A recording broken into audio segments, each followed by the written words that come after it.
I'm recording this from Perigord region, and I'm sitting outside in the place where we're staying. I'm having a little bit of a break after the lovely retreat in Perigord with Perigord Retreats, and I want to show you some drawings I've been making on location and how they inspire other paintings and creations that are more abstract. I don't really paint buildings all that often, but I found it so inspiring being in these medieval villages. This is a place called Serlat where I drew this, and the beauty of drawing on location is that you can just do little sketches. Sometimes it doesn't always have to be a big important painting. It doesn't have to be a big plein air painting, and then it helps to jog your memory for later on, and for other paintings that you want to do. And I'm at the moment actually busy with some bigger paintings. This is an acrylic, but I want to play a little bit with this week's colors: iron oxide, limestone, burnt umber, and yellow ochre. And I'm going to draw on this. I did this on location. You can see the video on Instagram where I just did a very quick sketch. This was done in pan pastel, and I used one of these tools to do the drawing with. So I'm going to just play a bit with the colors, the beautiful iron oxide, and I have a few of these Carandash pencils, the luminance pencils. This one is natural russet and terracotta, and so between them I'm just sort of making up my color. And this was, as I said, a painting that or a little sketch that I made on location. It was probably didn't take me more than 5 minutes, and I have the photos to use as reference as well. And it's also just nice to then play and plan for future projects. And as I mentioned, abstraction is actually very much fundamentally a part of art. We may not think it is, but even in something like landscape painting, or if you turn it into taking a town, it becomes stylized and abstracted. Even though it's recognizable forms, it's not completely abstract, but there's an abstraction, as in the forms become simplified, and you create these blocks of color, planes of color, or specifically color value, I should say, and or different values, and you can then develop it in a way and play with it and do it in something that becomes more recognizable as your style. Now, I have to say I'm not a fan of coloring in. I've never been, not as a child, but it's a really good idea to play with specific colors, as we have in Colori Combo, the weekly prompts. Using a limitation of colors, it helps to focus your mind and just give you those perimeters to work with, rather than going off on a tangent, which is very easy to do, and that's sometimes also good to do, but that's a whole different exercise. It's just for almost documenting and working with what you see. So this was drawn in a place called Sint-Cirkelapopi, which is like a little dreamscape. It's totally fairy tale. It's a little town just by itself on a hilltop, and the houses are all really, really old medieval wooden constructions, and tucked really close together. So we were there. That would have been Monday was 2 weeks ago, and that's close to the Peshmer caves as well. And we went there, and that's where I picked this week's colors from. So now I've got some colors laid down, and I'm reinforcing some of my shapes. And as I'm doing this, this is almost like, as I explained just now, I'm jogging my memory. And if I was doing this without it being a recording, I would probably go back to my photos, just revisit them, and this helps me to create a bit of I want to say synergy, or yeah, probably synergy, to plan another painting from. This is a working sketch, and I will look at it for as guidance for where I'm going next. Before I want to show you something else as well, but before I do that, I want to tell you about the blender pencil, which is something I probably mentioned here before, and it's something I had no clue about until very recently. So this is what's called a full blender, and then there's also a blender pencil, which should be around here. Just check. Yeah, there you are. And what it does is it takes that graininess, depending on the paper you draw with, but the way that the pencil lays down in that sort of softness, it blends it together, so it becomes more almost like an oil pastel kind of feel. It just blends it all together. You can see how the texture changes. So now I can fill in some more. I don't want to spend too much time on that. Just wanted to illustrate that a little bit to you.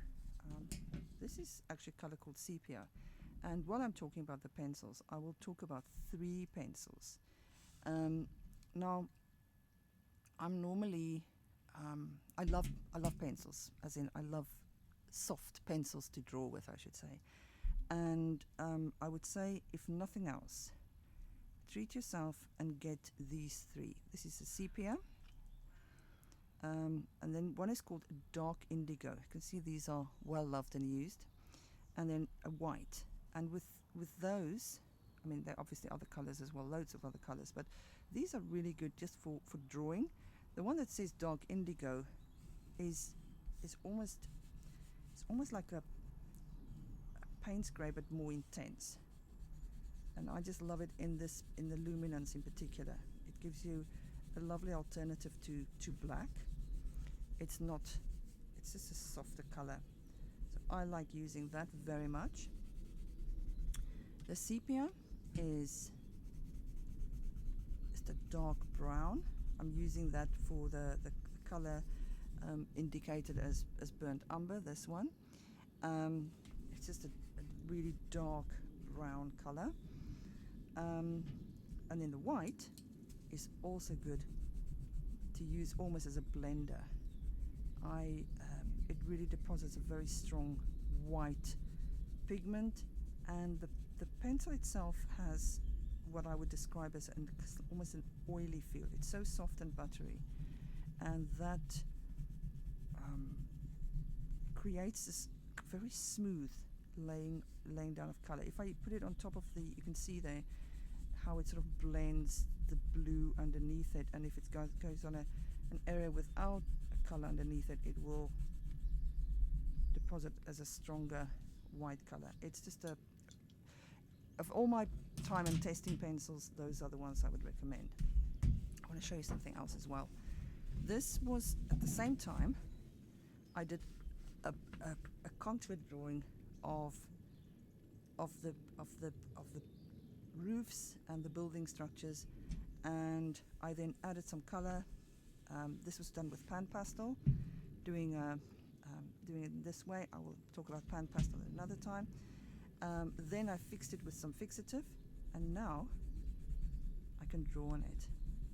And why I'm including this is because this is really going into an abstract way, but there are some structures of buildings that I want to incorporate, and I'm using this from memory. I'm basically putting in some roof sections, some windows,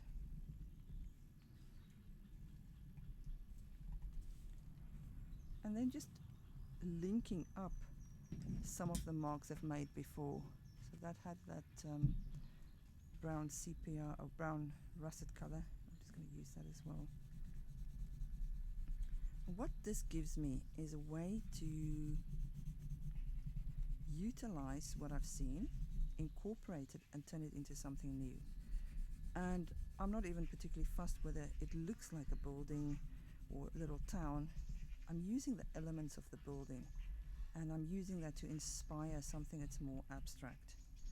And so even though I am not really known as an abstract painter per se, my work typically have themes such as floral and landscapes and still life. Abstraction is absolutely central to my working process, and very often I start off with just lines and marks and colors on a background, and that helped me to settle in, and it's sort of those are anchor points, and it also helps to jumpstart to where I'm going next. And that is why I created the Explore Abstracts course, because it's a way in which I can explain a wide variety of techniques and processes using mixed media, incorporating drawing, mark making, fluid, inky marks, brush techniques, and also really beautiful layering options that you get with these different materials. And so that's why I put that course together. It's almost open-ended, even though each project, each module, there are 6 modules, and each of them has a specific outcome and a specific color, mix of colors, color moods. But these should help you to level up how you use materials, how you can incorporate color, and just a different way, different angle of explaining media. So using it in a context of abstraction, and there's a lot of freedom in that, because it's really focusing on layering of different kinds of media. So it's a bit difficult to explain, but it's a way to create translucent layers. There's a lot of use of paint medium, and how you can create sort of waxy effect, and how you can use that to create a distressed effect. So yeah, it's a course I love putting together, and I'm offering it once for the final as a final option. I'm offering it now starting in October, on the 6th of October until the 16th of November, and you can see all the information on my website. What I'm going to do here quickly in the end is to fill in this block. I love working in quite small blocks. This one is a little bit slanted to the side, and that's because I did a blind contour drawing and I didn't actually see where it was on the page. What else should I do?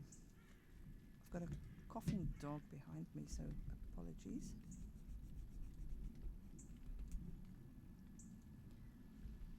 Echoing some of the shapes in this darker indigo color, and just playing with it a little bit. And let me see, bring in a bit of grey.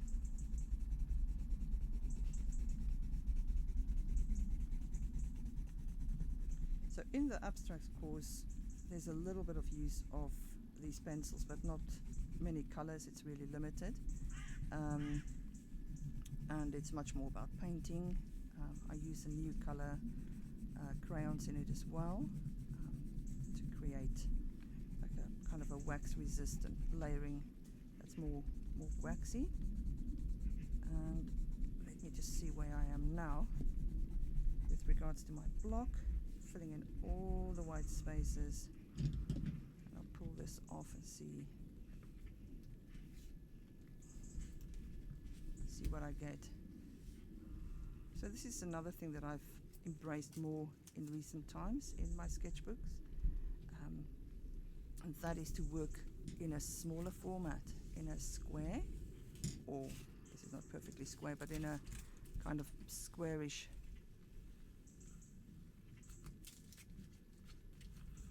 format, and that helps to work within those constraints. I didn't start off working like that, as you can see here. So there's a bit of an overlap, which I don't particularly mind. I'm just going to incorporate that in the drawing.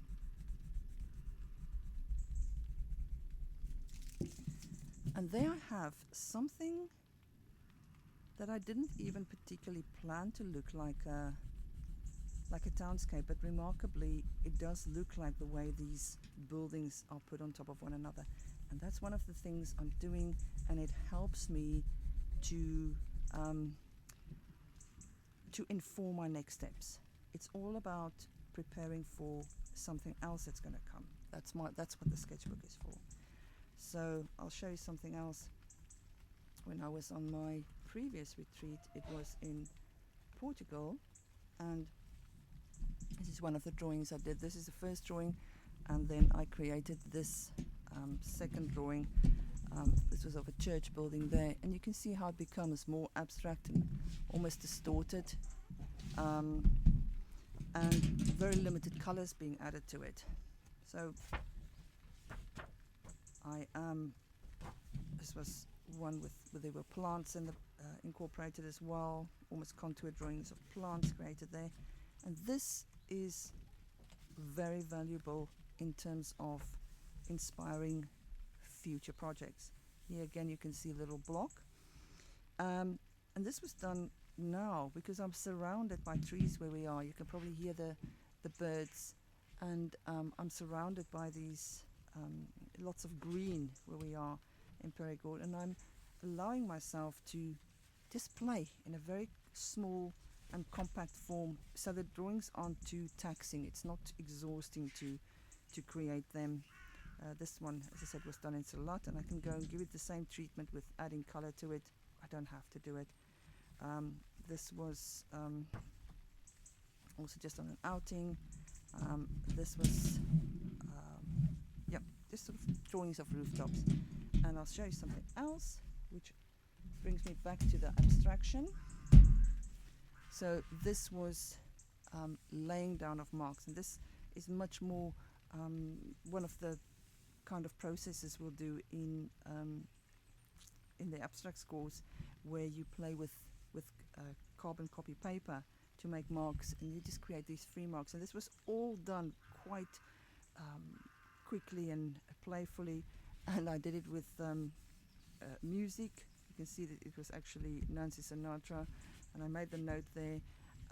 This is a semi-collage. It's blocked off there, and nothing's been worked on afterwards. It was just a collage of the paper, and then there was worked on. I did sort of some drawing afterwards, and maybe adding of color. But this, by working in this way and getting comfortable with the mark making, you explore your style. So this was a project we did on Périgord retreat, where the idea was to create one house, and that was done in collage and incorporate mark makings that we did with jelly plate printing, and then just collage of tissue paper. So there will be collaging, no jelly print painting in the abstract course, but definitely mark making very much in this way of layering to explain it. But this one had a very specific single house. It was a quick project outcome. This was another mark making with cyanotype that was done just as a little playful bit on the side. And this was one where mark making were turned into into flowers. So I hope that explains to you that one thing will lead to another, and you'll inspire other ways of creating.